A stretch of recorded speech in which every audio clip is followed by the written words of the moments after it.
జీవితంలో ఒక్కసారైనా దర్శించాలనుకునే అద్భుత యాత్ర కైలాస మానస సరోవర యాత్ర. పూర్తి వివరాల కోసం సంప్రదించండి Shri Gayatri tours and travels. నమస్తే, వెల్కమ్ టు అవర్ ఛానల్. నేను పద్మిని. ప్రస్తుతంతో పాటు ప్రముఖ ఆధ్యాత్మికవేత్త, సూర్య ఉపాసకులు, sun spiritual society founder Vikramaditya గారు మనతో పాటు ఉన్నారు. మాట్లాడదాం సార్. నమస్తే సార్. సూర్యోస్మి తల్లి. సార్, ఎప్పుడు వినిపించేటటువంటి ఇది కామన్ గా ఎవర్ గ్రీన్ టాపిక్ లాగా ఉంటుంది. ప్రేత బాధ అనేది ఉంది అనేది వినిపిస్తున్నటువంటి మాట. అంటే నెగటివ్ ఎనర్జీ, దానికి ఏ పేరైనా పెట్టుకోండి. నెగటివ్ ఎనర్జీ అనండి, భూతం అనండి, ప్రేత అనండి, లేకపోతే ఇంకోటి ఏదైనా అనండి. ఈ దీంతో బాధపడుతున్నాం మేము అని చెప్తుంటారు. నమ్మేవాళ్ళు చాలా గట్టిగా నమ్ముతారు, నమ్మని వాళ్ళు అసలు నమ్మరు. నమ్మని వాళ్ళు అయితే ఉండరేమో అని అనిపిస్తుంది. అంటే మధ్యస్థంగా ఉండేవాళ్ళు తక్కువేమో అని అనిపిస్తుంది. అంటే ఈ రోజుల్లో కూడా భూత ప్రేతాలు ఎగ్జాక్ట్లీ ఈ రోజుల్లో 2025 లో ఉన్నాం. ఏం మాట్లాడుతున్నారు మీరు? సైన్స్ డెవలప్ అవుతున్న రోజుల్లో డెఫినెట్లీ ఈ మాట ఎక్కువ వినిపిస్తుంటుంది. అని అనుభవించేవాడు మాత్రం చాలా గట్టిగా చెప్తాడు, మాకుంది ఆ సమస్య అని. ఈ ప్రేత బాధతో వీళ్ళు ఇబ్బంది పడుతున్నారు అని ఖచ్చితంగా, అంటే డంకాబద్ధంగా చెప్పేటటువంటి మాట ఏదైనా ఉంటుందా? ఇది కనుక మీరు ఫేస్ చేస్తుంటే మీకు ప్రేత బాధ ఉంది అని ఖచ్చితంగా తెలుసుకోవచ్చా? లేకపోతే ఇల్యూషన్స్ లో కూడా ఉంటారు సార్ కొంతమంది, మాకేదో జరిగిపోయింది అని ఫీల్ అవుతూ ఉంటారు. రాహు అండ్ చంద్ర ఇంపాక్ట్స్ ఉన్న వాళ్ళు ఈ ఇల్యూషన్స్ లో కూడా ఉంటారు. ఇల్యూషన్స్ కి నిజంగా పడేటటువంటి బాధకి ఏమిటి, ఎట్లా మనం డిఫరెన్షియేట్ చేయొచ్చు? అంటే ముందు ఫస్ట్ అసలు భూత ప్రేతాలు అంటే ఏంటో తెలియాలి. భూతం అంటే ఒక పెద్ద దెయ్యం, దానికి గోర్లు పెద్దగా ఉంటాయి, పెద్దగా ఆకారం ఉంటుంది, కళ్ళు పెద్దగా ఉంటాయి, జుట్టు ఉంటుంది. దానికి భూతము అనగానే మన వాళ్ళు ఒక ఆకారాన్ని సృష్టించారు. ప్రేతం, పిశాచము, నెంబర్ ఆఫ్, అంటే వాటిలో ఉన్నటువంటి ఎనర్జీస్ అసలు ఇవేంటి, ఎక్కడి నుంచి వస్తాయి?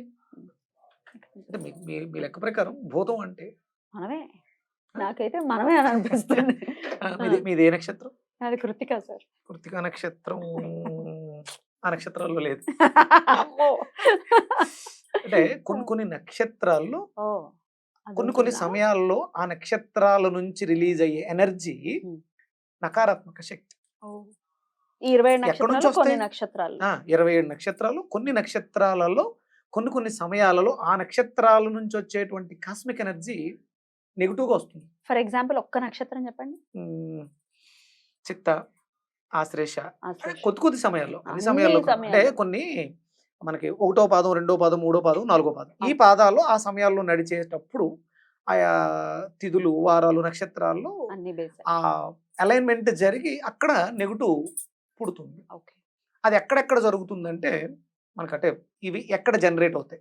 ఇప్పుడు ఒక నక్షత్రం నుంచి చిత్రా నక్షత్రము, ఆశ్లేష నక్షత్రము, ఇలా కొన్ని నక్షత్రాల నుంచి ఆ నెగిటివ్ నకారాత్మక శక్తి మనకి దుర్ముహూర్తము, వర్జ్యము, యమగండము. అంటే ఏంటి యమగండము? యముడు అనేది ఒక వాయువు. ఆ సమయంలో ప్రకృతిలో ఉన్న వాయువులో ఆ ప్రాణాలని హరించేటువంటి శక్తి ఉంటుంది.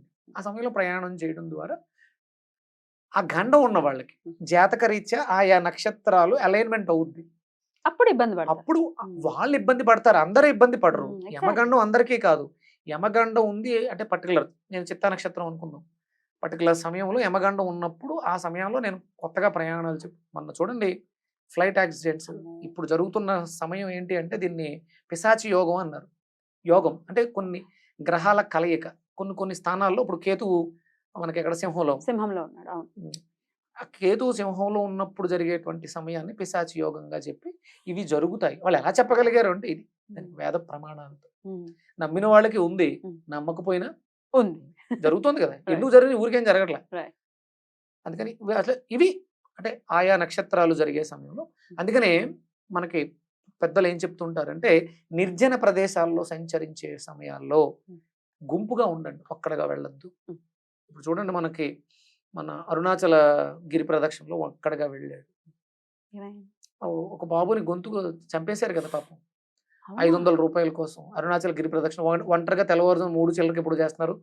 ఒక 3 కుర్రాళ్ళు బండి మీద వచ్చి డాష్ ఇవ్వడంతో కింద పడ్డాడు. ఏదో వాళ్ళ మధ్య ఏదో వాగ్వివాదం జరిగింది, తాగేసి ఉన్నారు వాళ్ళు, ఒంటరిగా ఉన్నాడు, ఆ సమయం పొద్దున్న తెల్లవారుజాము, ఇంకా పూర్తిగా తెల్లవారలేదు పాపం.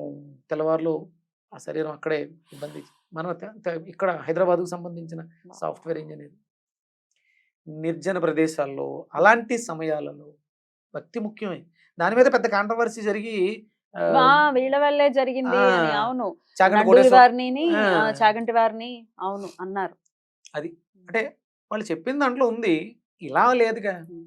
ఇప్పుడు మనకి వారణాసి వెళ్తాం, ఆ, ఆంధ్రాశ్రమంలో సింగిల్గా వస్తే రూమ్ ఎవరు, జంటగా వెళ్ళాలి. ఓహో. రూమ్స్ ఒంటరిగా వస్తే రూములు ఎవరు, ఇద్దరుగా వెళ్ళాలి. ఎందుకు వెళ్ళాలంటే ఉమ్. అవసరం. ఉమ్. నువ్వు ఏ పరిస్థితుల్లో ఇక్కడికి ఇక్కడికి రావడం జరిగింది. వచ్చారు. ఇది అంటే ఒంటరిగా ఉండొద్దు ఫస్ట్. కొన్ని కొన్ని సమయాల్లో మనం అంటే మనకి సూర్యాస్తమయం సమయంలో గుమ్మం దగ్గర దీపం పెట్టి తర్వాత తలుపులు వేసేయాలి. కానీ ఇప్పుడు 24 గంటలు తలుపులు తీసే ఉంటుంది. ఉమ్. అంటే తూర్పు నుంచి పడమరకి, ఉత్తరం నుంచి దక్షిణానికి కొన్ని కొన్ని సమయాలలో నకారాత్మక శక్తి ట్రావెల్ చేస్తూ వెళ్తుంది. ఓకే. దాన్నే వీళ్ళు ఈ జియో వాస్తు పరికరాలు ఉంటాయి. పరికరాలతో చూసి ఇక్కడ లైన్స్ వెళ్ళి అలా అలా చెప్తూ ఉంటారు. అవి ఎప్పుడు వెళ్ళి అని చెప్తూ ఉంటారు, అది వేరే విషయం. కానీ కొన్ని కొన్ని సమయాల్లో మాత్రం ఆ లైన్స్ ట్రావెల్ అవుతూ ఉంటాయి. ఆ సమయాల్లో ప్రసరించేటువంటి కిరణాల్లోంచి వచ్చే శక్తి నెగిటివ్ మనల్ని ప్రేతాలుగా ఇబ్బంది పెడుతుంది. ఇవి ఎలా వస్తాయి అంటే మీకు క్లియర్గా అర్థమైంది. రైట్. ఇప్పుడు వచ్చిన వాళ్ళలో ఉండేటువంటి లక్షణాలు ఎలా ఉంటారు వాళ్ళు? నకారాత్మకం అంటే నెగిటివ్ ఎనర్జీ, కదలిక పెద్దగా లేక ఒకే చోట స్తబ్దంగా ఉండిపోవటం. వీళ్ళు ఎక్కడుంటారు అంటే చీకటిని ఎక్కువ, అంటే నెగిటివ్ కదా, వెలుతురులో రావడానికి చాలా ఇబ్బంది పడుతూ ఉంటారు. వాళ్ళ కళ్ళు ఎప్పుడూ కూడా మూసుకుని ఉండడానికి. ఎందుకు అంటే వాళ్ళ కళ్ళు చింతనిప్పుల ఎర్రగా ఉంటాయి. అయ్య బాబాయ్. అంటే శరీరంలో వాళ్ళ దృష్టి అంటే ఆత్మకి ఎంట్రీస్ కళ్ళు, కిటికీలు కళ్ళే. అందుకని నా ఆత్మ క్షోభ పెడుతుంది లోపల, నేను ఉండలేకపోతున్నాను అని వ్యక్తపరుస్తుంది అవతల వాళ్ళకి. బయటికి రావడానికి, వెలుతురులో రావడానికి చాలా ఇబ్బంది పడతారు. మీరు సినిమాల్లో చూసుంటారు, కొన్ని కొన్ని సినిమాల్లో చెక్క హౌసెస్ క్లోజ్ చేసేసి ఇళ్లలో దెయ్యాలు తిరుగుతూ ఉంటాయి. సూర్యోదయం అవుతుంది, ఒక చిన్న అద్దం పగలగొడితే కాంతి లోపలికి వస్తే దెయ్యం పారిపోతుంది. అంటే సూర్యరశ్మిని, పాజిటివ్ ఎనర్జీని నెగిటివ్ ఎనర్జీ తట్టుకోలేదు. ఈ భూత ప్రేత శక్తే, అది పవర్. అది ఒక ఆత్మ వేరే చనిపోయింది. ఒకసారి ఒక మనిషి బ్రతికుండగా ఇంకొక ఆత్మ ఆ శరీరంలో ప్రవేశించడానికి అవకాశం లేదు. అది ఏదన్నా చనిపోయిన జీవిలోకి ప్రవేశించగలుగుతుంది ఆత్మ లేకపోతే. ఒక ఆల్రెడీ ఎగ్జిస్టెడ్ ఆత్మలోకి నెగిటివ్ ఎనర్జీ వెళ్ళగలుగుతుంది. దేంట్లోకి వెళ్ళగలుగుతుంది? భౌతిక దేహంలోకి వెళ్ళగలుగుతుంది. ఇంకో ఆత్మ వచ్చేదా? ఎక్కడ జరగదు, అది సమస్య లేదు. ఒకసారి ఇన్బిల్ట్ లోపల ఉంది ఎగ్జిస్టింగ్, ఇంకెక్కడ వస్తుంది ఇంకొక ఆత్మ? నెగిటివ్ ఎనర్జీ వచ్చింది, దేంట్లోకి వచ్చింది? భౌతిక దేహంలోకి వచ్చింది, ఆత్మలోకి కాదు. ఆత్మ శుద్ధమైంది, ఈ ఫిజికల్ బాడీని సెలెక్ట్ చేసుకుంది. దీనిని ఇంకొక శక్తి నెగిటివ్ ఎనర్జీ ఇబ్బంది పెడుతుంది. దాన్ని వ్యక్తపరచడానికి అది చాలా రకాలు చేస్తూ ఉంటుంది. కానీ భౌతిక దేహం ఎండలోకి రాకుండా, దేవాలయాలకి, గుడుల దగ్గరికి, తీర్థాలని తీసుకోకపోవడం, విభూది ధరించకపోవడం, మంత్రశక్తి ఉన్న వాళ్ళ దగ్గరికి వెళ్లకుండా ఉండటం, ఇవన్నీ బిహేవ్ చేస్తూ, ఇది ఫిజికల్ బాడీ చేసేటువంటి పనులు అన్నమాట. అండ్ మెంటల్ ఇబ్బంది పడుతున్న వాళ్ళు, సైకలాజికల్ ఏదో ఒక డిజార్డర్ తో బాధపడుతున్న వాళ్ళు కూడా వాళ్ళకి దయ్యం పట్టేసిందని ఈజీగా చెప్పేస్తుంటారు. ఎట్లా డిఫరెన్షియేట్ చేయాలి వాళ్ళు? అదే ఇవి లేని వాళ్ళు దెయ్యం పట్టేయటం కాదు, వాళ్ళ శరీరాల్లో అంటే అదే 7 చక్రాలు, మన శరీరంలో 7 చక్రాలు. చక్రాలకి బయట ఒక వెబ్ ఉంటుంది, జల్లెడలాగా రక్షణ వ్యవస్థ ఉంటుంది. ప్రకృతిలోంచి ఒక్కొక్క చక్రం ఒక్కొక్క ఎనర్జీని రిసీవ్ చేసుకుంటూ ఉంటుంది. మన జల్లెడ పాడైతే ఆ బీన్స్ అంటే ఈ ఆలోచన జీవులు, నకారాత్మక శక్తి కలిగిన జీవులు వాటిల్లోకి వెళ్ళి అవి అక్కడ డిస్టర్బ్ చేస్తూ ఉంటాయి. అందుకని వీళ్ళ బిహేవియర్ స్వాదిష్టాన చక్రంలో ఉంటే ఒకలా ప్రవర్తిస్తారు, మూలాధారంలో ఉంటే ఒకలా ప్రవర్తిస్తారు, ఆజ్ఞా చక్రంలో ఉంటే ఒకలా ప్రవర్తిస్తారు, సోలార్ ఫ్లెక్సస్లో ఉంటే ఒకలా ప్రవర్తిస్తారు. ఆ చెడు నెగిటివ్ ఎనర్జీ దేంట్లో ఉంటే వాళ్ళ ప్రవర్తన దాంట్లో అలా ఉంటుంది. కొంతమంది త్రోట్లో విశుద్ధిలో ఉంటారు, వాళ్ళు మీరు రోడ్డు మీద చూస్తుంటారు, పిచ్చి పిచ్చిగా అరుస్తూ ఉంటారు, తిడుతూ ఉంటారు, ఎవరెవరితో మాట్లాడుతున్నట్టుగా మాట్లాడుతుంటారు. అంటే విశుద్ధి చక్రం చెడిపోయింది వాళ్ళకి. ఆ చక్రంలో నెగిటివ్ ఎనర్జీ ఉంది. అంటే మనకు తీయడానికి సోర్స్ ఏంటి? మన బాడీలోంచి చెడుని బయటకు తీయడానికి సోర్స్ ఏంటంటే చక్రాలే. కాదు, శుభ్రంగా దాన్ని క్లీన్ చేసి దాని వెబ్ని మళ్ళీ స్ట్రాంగ్ చేసి దాంట్లోంచి తీసేసి షీల్డ్ వేస్తారు. ఇది సాధకులు చేయగలుగుతారు, ఎవరు పడితే వాళ్ళు చేయరు. అంటే సాధన దైవశక్తితో. సూర్య ఉపాసన అంటే కాంతి, జ్ఞానం మాత్రమే దానిని తొలగించగలుగుతుంది.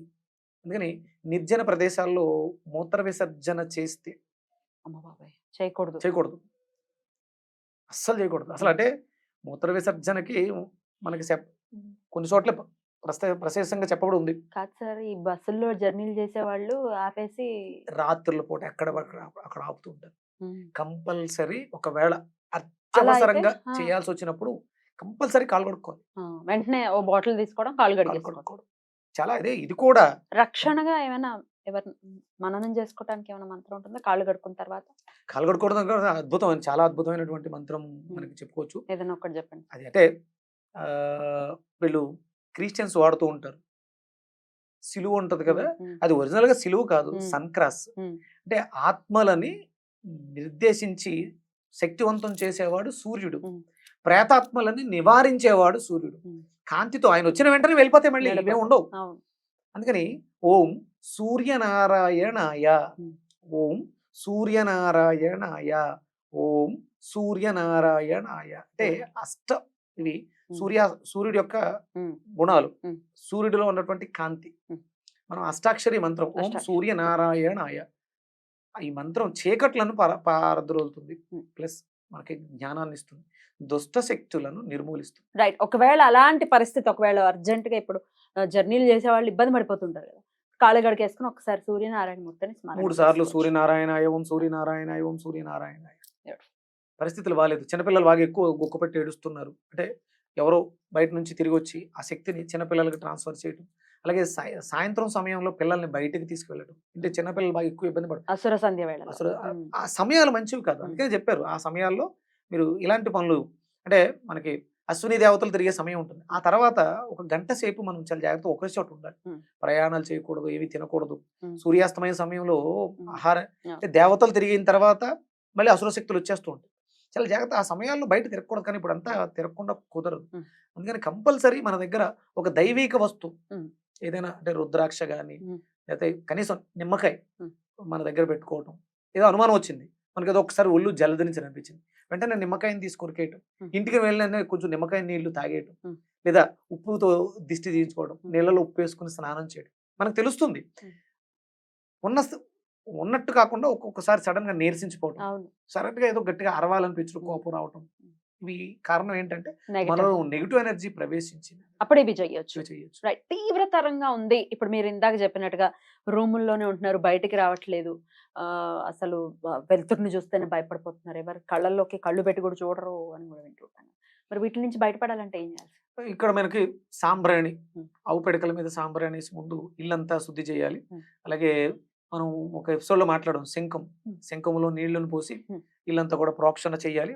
వీళ్ళతో ఎక్కడైనా యజ్ఞయాగాది క్రతువులు సశాస్త్రీయంగా జరుగుతున్నటువంటి యజ్ఞయాగాది క్రతువులు జరుగుతున్న చోట విభూతిని తీసుకెళ్లి వాళ్ళకి ధారణ చేయటం, మంచినీళ్ళలో ఆ విభూతిని కలిపి వాళ్ళతో తాగించటం. నేను ప్రతినిత్యం చేస్తున్నాను కదా, మన కుటుంబ సభ్యులు నాకు అడ్రస్లు పంపిస్తుంటారు, వాళ్ళకి విభూతి పార్సిల్ చేస్తాను. సంప్రదించవచ్చు, అందరికీ ఇవ్వడం కోసం. ఎందుకంటే బోళంత వస్తుంది, ప్రతిరోజు చేస్తున్నాను కాబట్టి. నాకు ఆవిడ అవనిగడ్డ నుంచి పాపం ఆవు పిడకలు చేసి పెట్లు వేసి పంపిస్తున్నారు, నేను రెగ్యులర్ గా చేస్తున్నానని చెప్పేసి అని. ఆ శిరీష్ అని ఒక అమ్మాయి ఆవు నెయ్యి పంపించింది. అంటే ఇది మళ్ళీ లోక కళ్యాణం జరగాలి, అందరూ బాగుండాలి. అందుకని అందరూ మీ ఇళ్లలో కూడా చెయ్యండి. ఒకవేళ ఇలాంటి స్థితిలో ఇంకా బాగా ఎక్కువ ఉంది, అసలు ఇవేమి చేయలేకపోతున్నాం అనుకున్నప్పుడు మీ ఇంట్లో అరుణ హోమం చేయించండి. అది కూడా బాగా చాలా అద్భుతంగా పనిచేస్తుంది.